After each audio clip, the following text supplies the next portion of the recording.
Good morning. It's Thursday. Thursday for this devotion. It's Wednesday for me. I just came back to the office, and on my way in, I was thinking about Matthew 16 and thinking about Peter and thinking about the stumbling stone and realizing that there's a lot of newness in chapter 16, and maybe not for us because we live in 2020, but verse 18, Peter or Jesus says, I'm gonna I'm going to build my church. I don't think we've heard church before in Matthew, and he uses rock or stone, if we can equate those, right? Three different ways. Peter is a rock. His name means rock or stone, and when Peter is used by Satan to tempt Jesus, that basically he doesn't have to die. Jesus identifies that would be a stumbling stone.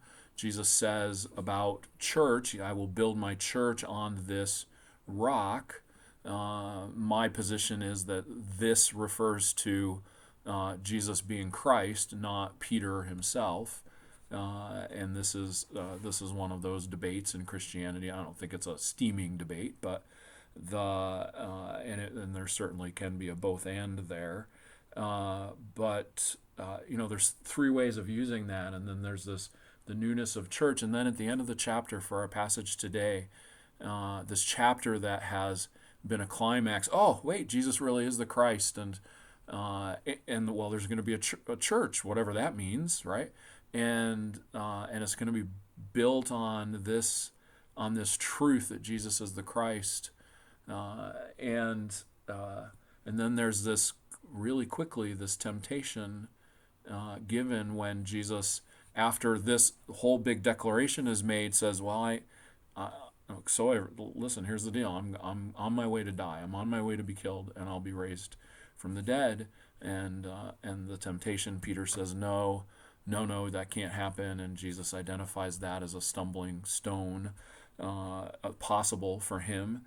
But then at the end of the chapter, he comes back to kind of where he went after establishing his teaching positions. Really, one way to look at the Sermon on the Mount, chapters 5, 6, and 7, uh, is the teaching position of Jesus. These are the things that are important to him.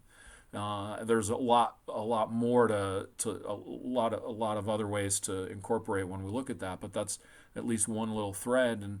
And very soon after that, he starts talking about how serious it is to follow him, how big of a deal it is, how difficult it is, that it's kind of an all or nothing thing. And so he ends this initial climax and transition, chapter 16, with these verses. Jesus said to his disciples, "All who want to come after me must say no to themselves, take up their cross, and follow me. All who want to save their lives will lose them, but all who lose their lives because of me will find them. Why would people gain the whole world but lose their lives? What will people give in exchange for their lives? For the human one, Jesus, other translations have that Son of Man, for the human one is about to come with the majesty of his Father with his angels, and then he will repay each one for what that person has done. I assure you that some standing here won't die before they see the human one coming in his kingdom." We're going to come back to that on Monday when we look at transfiguration. Uh, so here's again Jesus saying, "Listen, you have to lay everything down if you're going to follow. If you want to be a follower of Jesus, you need to lose your life. You need to lay down what's important to you." I'm going to repeat a song now that we've already sung. This is "Will You Come and Follow Me?" It was new to me when we did it a few months ago, or a couple months ago, I think.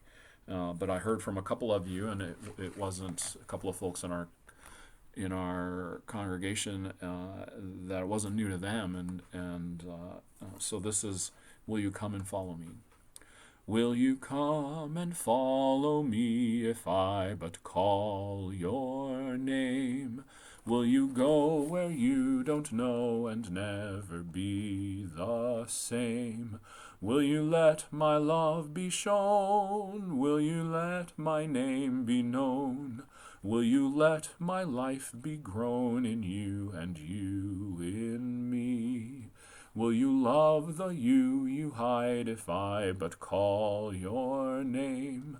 Will you quell the fear inside and never be the same? Will you use the faith you found to reshape the world around? Through my sight and touch and sound in you and you in me.